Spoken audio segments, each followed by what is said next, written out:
Hey, what's up? It's Jim, and today I'm going to talk about Freddy Got Fingered from 2001. And this is the winner of my monthly Patreon movie review raffle chosen by Ethan Carter. If you would like for me to review a movie of your choice, then click on the link for my Patreon and donate, and then you could be the winner next month. The kind of two schools of thought on Freddy Got Fingered is either it is the worst movie ever made, or it's a kind of a Dadaist, absurdist comedy prank that somehow got through the studio system and that it's genius. And there doesn't seem to be a lot of middle ground. It's either you think it's this incredible art movie play up of the gross out comedy of the early 2000s, or you think it is the low point of the entire gross out period of the early 2000s. It seems to be a very polarizing movie, and I had never seen it before, actually.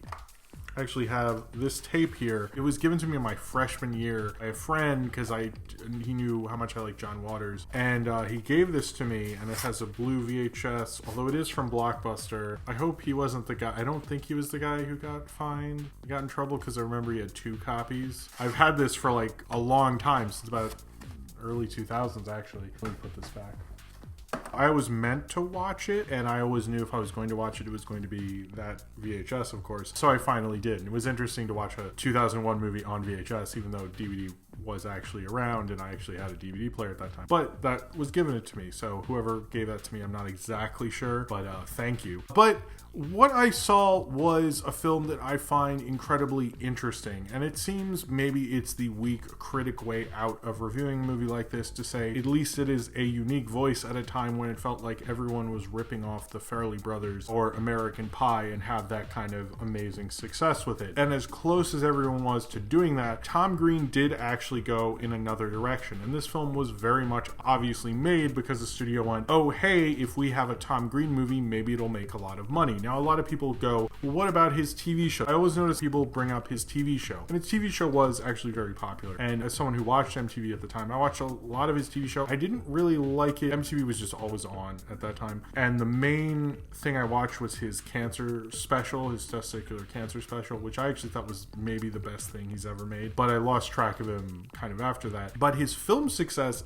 a year before, he was in Road Trip, and Road Trip made over $100 million in America alone, and because of its massive success, and because Tom Green was predominantly featured in the ads and on the poster and was a major selling point for that movie, and obviously helped it make $100 million, clearly a studio was going to give him a smaller amount of money to make his own movie, and thus Freddy Got Fingered was born. While I'm watching it, I was like, is this a bizarre, absurdist kind of comedy, a prank of a genius that somehow got this movie made that no studio would ever kind of make, that has more in common with art movies than it does gross out comedies, but try to use the gross out comedy format to get that made? Or is this one of the worst movies ever made? And getting through it and understanding it is one of the more unique viewing experiences, I have to say, of definitely the early 2000s. A unemployed animator named Gort who wants to take his ideas to an animation company and have them be made into an animated cartoon series, and so he tries to do that and works at a cheese factory in Hollywood. He is told by Anthony Michael Hall, or Dave Davidson, the CEO of this animation company, tells him he needs to go back and work on and develop his ideas for a while, which is actually fairly good advice and very true if you do want to make animation. And so he goes back and moves back in with his parents, and then the film kind of just becomes about him toiling around, trying to come up with ideas, doing all these wacky stunts on his parents, meeting a girl who is in a wheelchair, who is also a rocket scientist who works at a hospital, jerking off a horse. He delivers a baby and swings it around on the umbilical cord. His father, played by Rip Torn, in one of his more interesting performances, I have to say, and him clash many times, including with his backwards man bit and the daddy would you like some sausages, and then Gort accuses him of being a child molester, which of course if you listen to the Pizza Party podcast,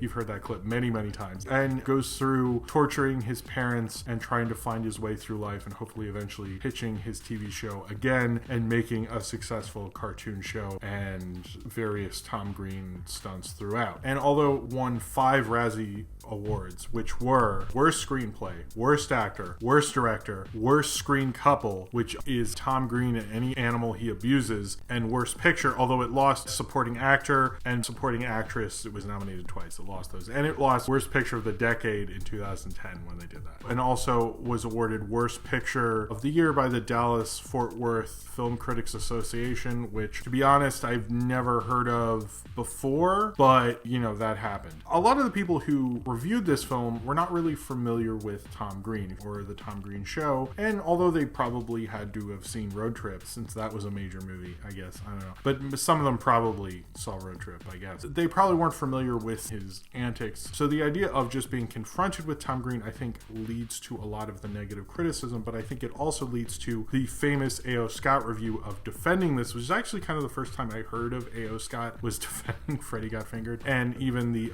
Nathan Rabin, he wrote a review for the AV Club, which is also praising it. And it seems like they are kind of comparing it to more of an art movie, and you could compare it to things like Holy Motors and Leo Crocs. It's been compared to Godard. It's been compared to various people. I would actually say it reminds me a bit of Boone Well. But I think what Tom Green did, well, okay, here's the thing. Tom Green only made this one movie. He definitely plays with the format of the gross out comedy, which was very popular, and which he was in a gross out comedy that was a hit, Road Trip. And gross out comedy does go into the surreal, but more in the surreal that you're like, what? That just seems stupid. Like, if someone tells you vaginas are like pies, is like, I know, I will now have sex with a pie. And the gross out comedy traditionally had been something like John Waters' like Pink Flamingo is like more of a cult thing. And Freddy Got Fingers is going more back to those roots. It's probably something Tom Green knew about. He seems to understand movies a little better than the people who are just trying to make Porky's, but in 1999 or something, which is basically, hate to break it to everybody, what they were doing, or just trying to do a Fairley Brothers film. And so Freddy Got Fingered takes it more of the art, bizarre direction that, like, probably like someone like Godard or someone who makes artier films would probably more appreciate. Now, obviously, since this was made in 2001 and these critics were far more conventional and a little more conservative, I don't think this was something they were going to be able to get. And it was much more of a different film. It reminds me of the 60s and 70s, where you had that era after Easy Rider where they had to appeal to this massive generation group, and they started buying up kind of art movie directors, or like having mainstream Hollywood films that had more surreal elements, or like The Monkey's Head or something like that. Almost like a goof, but something they wanted to do. And I think this is a goof on the gross out formula, but I also sometimes think this is just Tom Green's shtick put into the gross out formula. And because the gross out kind of Fairley Brothers wave, I guess it was the gross out wave and then the frat pack wave and then Apatow, basically, because that was such a regurgitation period in comedy. And I don't mean that because there's a lot of vomiting. I mean that because there's so many that were so similar. And particularly by 2001, the style was becoming very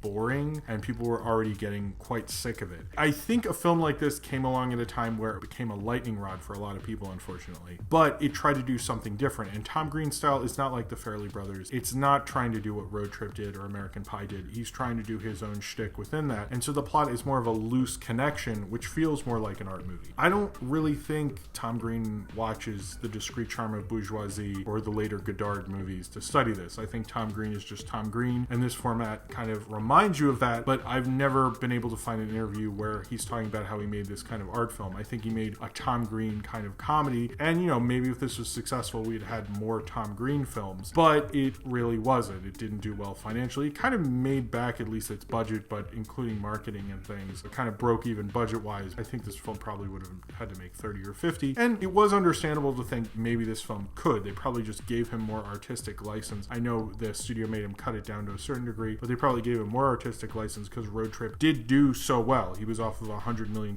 hit. Road Trip didn't cost that much money. I think they assumed if this makes half that, we'll be good. And, you know, it's a fair assessment of Freddy Got Fingered to think that by a studio. But I think Tom Green, this is kind of the end of his celebrity. The Bum Bum song was 1999, 2 years before. The shelf life of MTV celebrities is not that long. It did kind of become the end of his career for a lot of people, although he had other stuff after this, and he did fine to a certain degree, but it was kind of the end of, like, around this time, like, him and Drew Barrymore were married for a bit around this time. He was a lot more of a public kind of celebrity about this time, and that kind of certainly died off after this movie, which I think is unfair. But I think the thing is that the internet criticism hadn't really taken off, and had this film come out like 10 years later, I think it would have been hailed a little bit more. You kind of see this thing where the millennials were clearly in their teens. There was a huge teen market at the time, probably the biggest teen market you'd seen since the baby boomers. They probably thought, well, let's try something like this. And it's interesting that that didn't happen more of. And I think Freddy Got Fingered worked better as it went on, as these kids got into college and were kind of like, hey, let's get high and watch Freddy Got Fingered. And it did very, very well on DVD.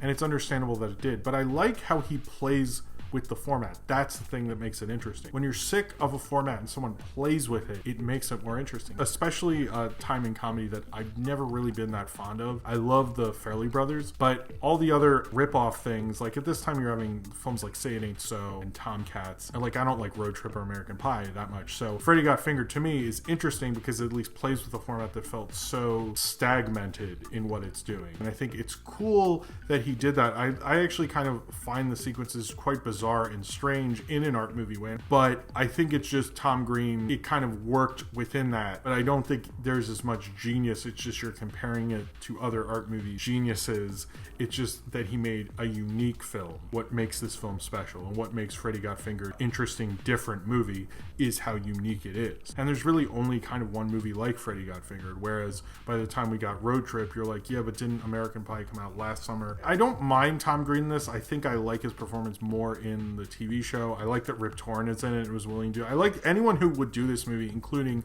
like Anthony Michael Hall and Drew Barrymore's like brief cameo. I give some credit to because they actually would do a movie like this. I think Rip Torn, he would do other comedies like Dodgeball and things like that, but it's cool that he would like do a film like this and commit so much to it. I give him a lot of credit. The way he plays off Tom Green, he really like went full into it. And as much as Tom Green, that's his kind of shtick, it's like interesting someone like Rip Torn that he would do this, I think says a lot about him as a performer. I like Freddy Got Fingered because of the context of where it is in comedy history, and I think its uniqueness speaks to why it's a unique movie experience, and that's really what it should be. And I like that he does like whatever he wants with it, and it's a looser format and he plays with it. And I even like that when I was getting sick of the movie, someone was holding a sign that said, is this movie over yet? And he seems to constantly playing with it. I even kind of find it ridiculous that he jerks off animals for whatever reason, and does the daddy plays with sausage and the backwards man.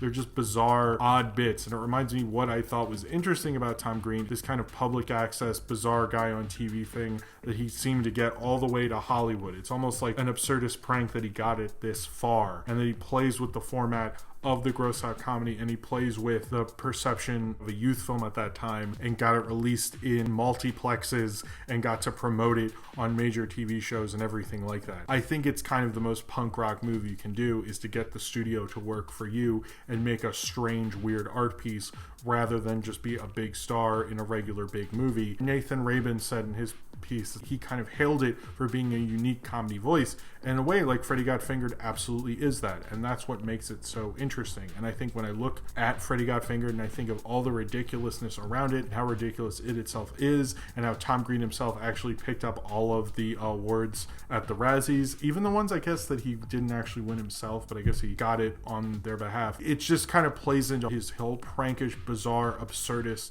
nature, and it is Dadaism, and it does remind me of early John Waters and that strangeness. It isn't really saying much with it except for playing with the format and pushing it to a more interesting, cultish, absurdist art movie degree than it ever would have itself. And I think that's amazing that Tom Green actually did that. And if this is what he's going to leave to cinema, because there's no fucking way I'm talking about Stealing Harvard or Road Trip or any of the other crap he was in. If this is what he's put into the comedy canon and pushed out and made a film that was so polarizing, well, I think that's amazing in itself. And it makes Freddy Got Fingered probably one of the most fascinating films of the gross out comedy period, and actually probably one of the best as well, just because it actually didn't give a fuck in a format that was pretending like it didn't, but at that point was very calculatingly trying to. Tom Green pushed it to a place to really show you what not giving a fuck was actually like and how dangerous it could be, and he might have actually paid for it with his career. It's an interesting thing to watch, like watching Jenga fall apart, but it's a fascinating motion picture to behold, and I think that's what makes Freddy Got Fingered so unique, just watching all that collide and make such a bizarre, interesting, gross out comedy that would never be made again. So if you've seen Freddy Got Fingered and you would like to talk about it, then comment below in the comments and subscribe if you would like to. And again, if you would like to pledge to my Patreon, click on the link below and pledge a certain amount and pick a movie of your choosing, and maybe you will be the winner next month. Thank you very much for watching, and I hope to see you next time.